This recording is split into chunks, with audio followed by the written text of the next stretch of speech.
शिक्षिकेचा विनयभंग केल्याचा आरोप शालेय मुख्याध्यापिकांनी लावल्याच्या प्रकाराचे खंडन संबंधित शिक्षकांसह पालकांनी केल्याचे समोर आले. सदर प्रकार हा खिचडीच्या कंत्राटात होत असलेल्या गरीब कारभारावरून घडल्याचे कारण असेल तरी पोलीस प्रशासनाने या प्रकरणात पारदर्शकता घेऊन योग्य न्याय निवाडा करावा आणि वस्तुस्थिती समोर आणावी. नाशिक महानगरपालिकेच्या अमृतधाम परिसरातील शाळा क्रमांक 45 मध्ये शिक्षिकेचा विनयभंग शिक्षक मुरलीधर भोर यांनी केल्याचे बोलले जात होते. या घटनेला प्रत्यक्षदर्शी साक्ष देण्यासाठी शाळेच्या विद्यार्थ्यांचा वापर येथील मुख्याध्यापिका लता गरड यांनी पालकांना न विचारता केल्यानं संतप्त पालकांनी शाळेच्या आवारात गर्दी करून मुख्याध्यापिकेस जाब विचारण्याचा प्रयत्न केला असता मुजोर मुख्याध्यापिकानं पालकांच्या प्रश्नांना थारा न देता पोलीस वाहनाची सफर घेण्यात धन्यता मानली. त्यामुळे संतप्त पालकांनी पोलिसांच्या ताब्यात असलेल्या मुख्याध्यापिकेस संधी साधून चोप दिला.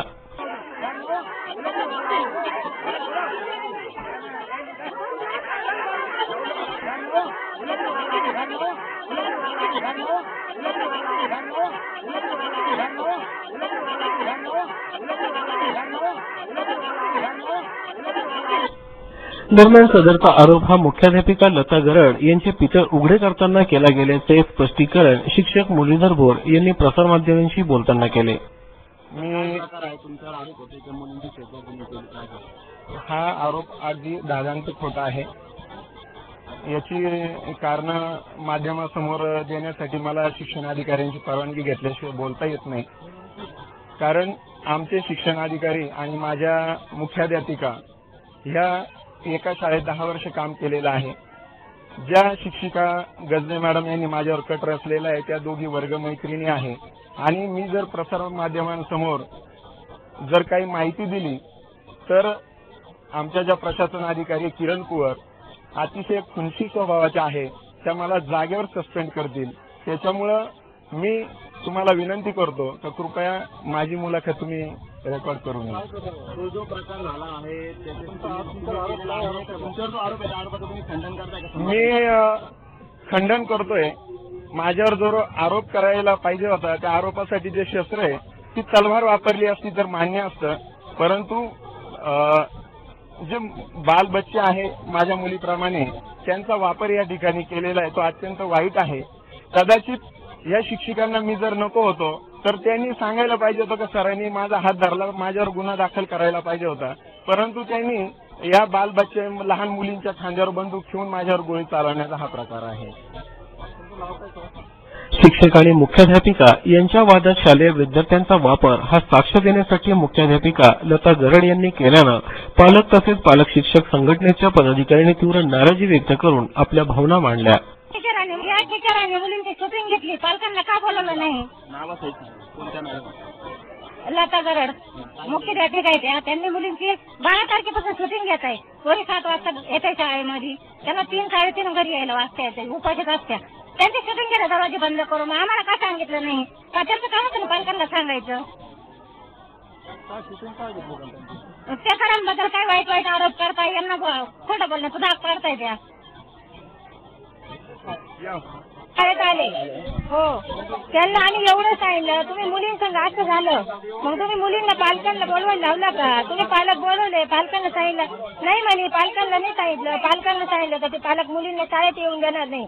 आणि 2-2:30 वाजेपर्यंत मुली मला सांगते झाली तुमची सही तुम्ही जा घरी आणि पोरींची समोर दारं लावून शूटिंग काढी मी आदेश करते. मला माहित पाहिजे ना मुली काय बोलते समोर काय नाही.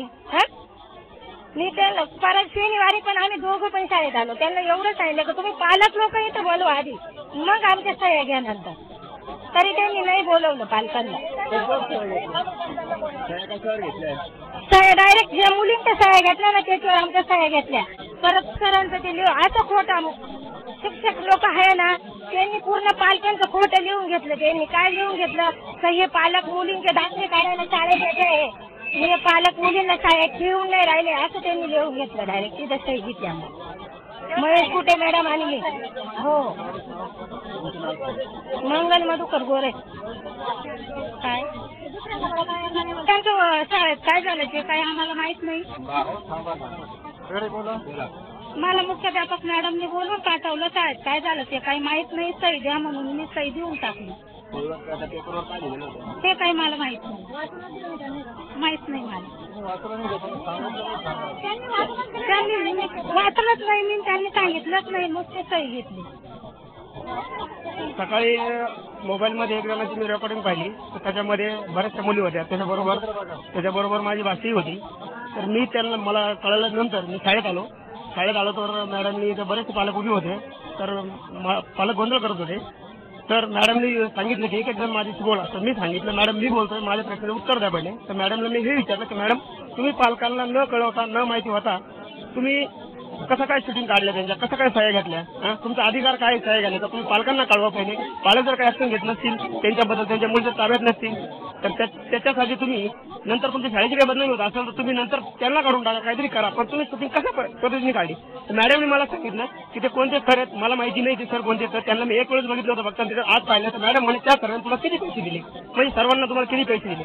पैशाचा काही संबंध नाहीये, कुठल्याही गोष्टीची माहिती नाही. माझी बाकी त्याच्यामध्ये होती, माझा संताप झाला. मॅडमला बोललो मी, मला पैसे वगैरे काही माहिती नाही, तुमच्या कोणत्या अधिकाराने तुम्ही शूटिंग काढली हे मला सांगा, आणि तुम्ही का काढली हे विचारलं. तर मॅडमने मला सांगितलं तू माल मसाला लावून आलेला आहे. तर मी मॅडमला सांगितलं मॅडम व्यवस्थित बोला, माल मसाल्याचा काही संबंध नाहीये.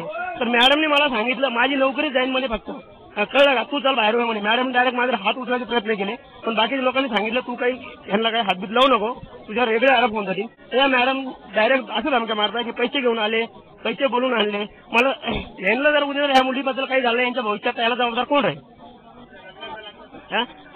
नाही, महादेव सर्जेराव कदम. प्रकार असा आहे की आमची मुली या शाळेमध्ये आहे, ते सर योग्य आहेत त्यांना योग्य आहे ते आम्हाला माहित नाहीये, पण मुख्याध्यापिकांनी आम्हाला पालकांना बोलवून हा प्रकार आम्हाला सांगायला पाहिजे होता. आणि मुख्याध्यापिकेने आमच्या मुलींना बंद रूम मध्ये कोऱ्या कागदावर सह्या आणि त्यांच्या शूटिंगा काढल्या, आणि ती आमच्या एरियामध्ये गल्लोगल्ली जाऊन त्या शूटिंगा दाखवते. तर आमच्या मुली उद्या कोणत्या तोंडाने फिरतील जगामध्ये? माझीच मुली नाही आहेत, अशा आमच्या इथल्या अनेक मुली आहेत. आणि आमचं असं म्हणणं आहे की मुलींना तर खरं खोटं सांगून द्या ना, तुम्ही मुलींना बंद रूम मध्ये का हे करता? आणि ही मॅडम आम्हाला इथं नकोच आहे, जी आम्हाला बदली पाहिजे, अन्यथा आम्ही इथं आंदोलन करणार आहे. या प्रकरणी आडगाव पोलिसांनी लता गरडसह 4 शिक्षिका आणि शिक्षक मुरलीधर भोर यांना अटक करून न्यायालयात हजर केले असता त्यांची जामिनावर तात्पुरती सुटका करण्यात आली. मात्र या प्रकरणात असलेले तथ्य पोलिसांनी तपासून हकीकत काय ती पालकासमोर आणावी आणि योग्य तो न्याय द्यावा हाच या बातमीमागचा उद्देश.